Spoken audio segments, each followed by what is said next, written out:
Attends, tu vas reparler de la famille Herbert? C'est qui cette fois? Le cousin? Le neveu? Le grand-père? Tiens, toi aussi si tu fais cette erreur? Non, on va pas du côté de Frank Herbert et de Dune. Aujourd'hui, on va plutôt rencontrer Stephen King et Clive Barker. Ouais, je me disais aussi. Oh, moi j'ai toujours pas compris. On peut m'expliquer là? Ouais, écoute, c'est pas grave. Laisse tomber, de toute façon, comme à chaque fois, t'as la ramasse.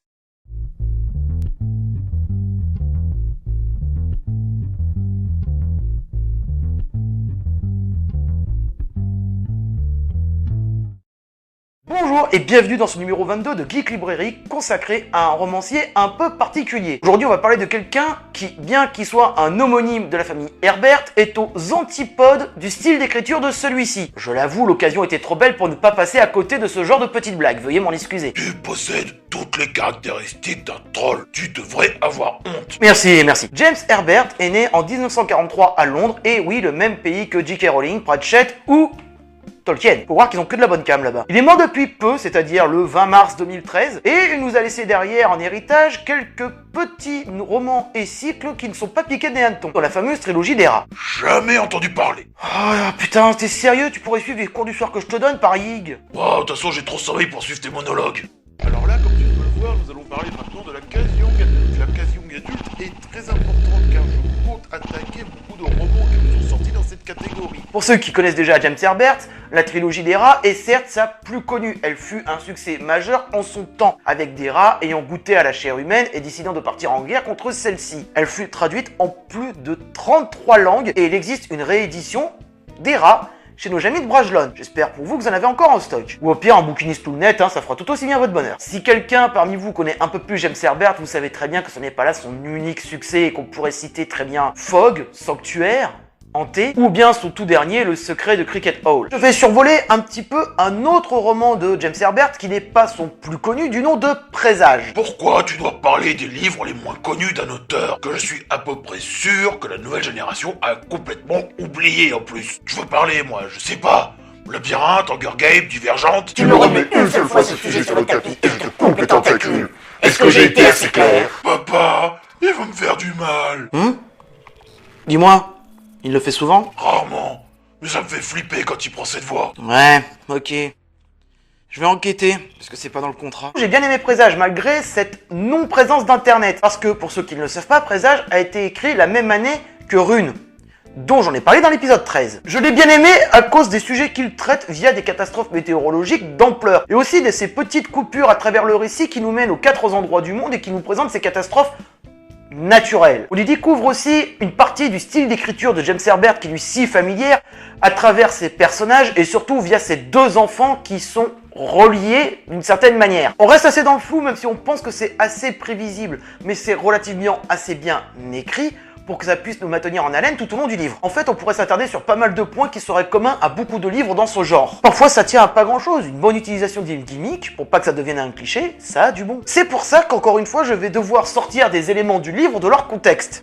Quoi encore? Non, mais tu n'as pas un autre moyen. Tu veux que je la joue comme ça? Bonjour et bienvenue dans ce Geek Librairie numéro 22. Aujourd'hui, on va parler de James Herbert, dont j'avais fait déjà un petit numéro dans un hors-série cet été. Je vous le conseille, c'est de la bonne cam, achetez, lisez, ayez toujours un livre à portée de main, ciao! Tu as compris maintenant pourquoi j'essaye de détailler un minimum, non? Ouais, tu sais quoi? Laisse-moi faire. Au pire, je couperai ça en montage. Présage est un roman que l'on qualifierait de fantastique. Pourtant, au démarrage, on doit dire qu'on a peu de choses de ce genre. On pourrait croire à une énième nouvelle catastrophe, comme on pourrait en avoir sur les chaînes de la TNT le week-end. Eh, t'apprends vite. La TV, ça n'a pas que du mauvais. En fait, c'est en regardant ces programmes à 2 balles que j'ai compris ce qui fait la différence entre un cliché et un gimmick. Ouais, j'ai un peu peur, là. Mais non, tu vas voir. Allez, fais-moi un peu confiance. On commence avec 3 passages courts que l'on pourrait presque qualifier de nouvelles, qui décrivent 3 accidents impliquant la nature. Bon, jusque-là, tout va bien, quoi. Puis on se rend compte que sur les 3 accidents, on va suivre un des survivants qui fut traumatisé par la mort de ses coéquipiers. Et il bosse pour un service météorologique en Angleterre. Ça fait pas un peu trop télescopé, justement? On est en 1991 quand il a été écrit, et parfois même les plus grands écrivains utilisaient ce genre de télescopage, comme tu dis. Ok, admettons. C'est pour aussi faciliter la mise en place de l'intrigue et éviter de perdre le lecteur dès les premiers kilomètres, c'est ça? Un peu comme toi et tes chroniques. Tu souhaites vraiment perdre tes tentacules? Papa! Reprends. Ça a l'air d'être bien ancré, son truc, là. En fait, James Herbert, il a utilisé pas mal de codes qu'on va retrouver plus tard dans beaucoup de mauvais films. Mais est-ce que ça en fait des clichés? En réalité, non. Une famille mise au bord de la société parce qu'ils décident de croire en une entité supérieure équivalent à Gaïa? Ou Déméter, si cette préférence vous sied mieux? Vous trouvez ça un cliché? Et alors, regardez-moi, et dites-moi si je suis devenu un cliché. Tu l'es devenu avec le temps. Voilà où est-ce que je veux en venir parfois. Hein? Qu'est-ce que tu viens de dire? Parfois, on surutilise ces codes, mais parfois ils rentrent pas trop mal, comme chez James Herbert. Un dosage équilibré et pas trop forcé pour en faire un cliché fait que l'on apprécie un livre sans forcément comprendre tous les codes en pleine poire. Mange de mon cliché, mange. Calme-toi, fidèle céphalopode, calme-toi. On va te perdre. Au fur et à mesure de la lecture, on se rend compte de l'utilisation de certains phénomènes que l'on pourrait qualifier de surnaturels. Des sphères flottantes, des jumeaux télépathes d'origine cigane, du vaudou de la Nouvelle-Orléans, on saupoudre le tout de catastrophes naturelles qui feraient passer 2012 pour une sombre production sans intérêt. Enfin, je crois que 2012 était déjà le cas. Tu sais que c'est déjà le cas, hein. C'est bien ce que je disais, non? Ok, bon, maintenant si tu permets, je vais reprendre un petit peu l'émission en cours de route et pouvoir m'intéresser à la conclusion. Bref, vous pensez que des clichés de ce genre sont ragards?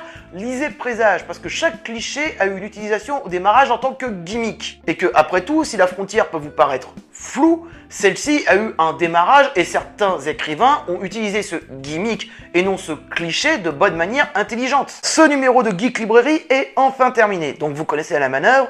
Vous me rejoignez sur les réseaux sociaux tels que Facebook et Twitter, n'hésitez pas à vous abonner, ça me fera toujours plaisir, à partager cette vidéo, mettez un max de pouces en l'air, ça me fera aussi super plaisir.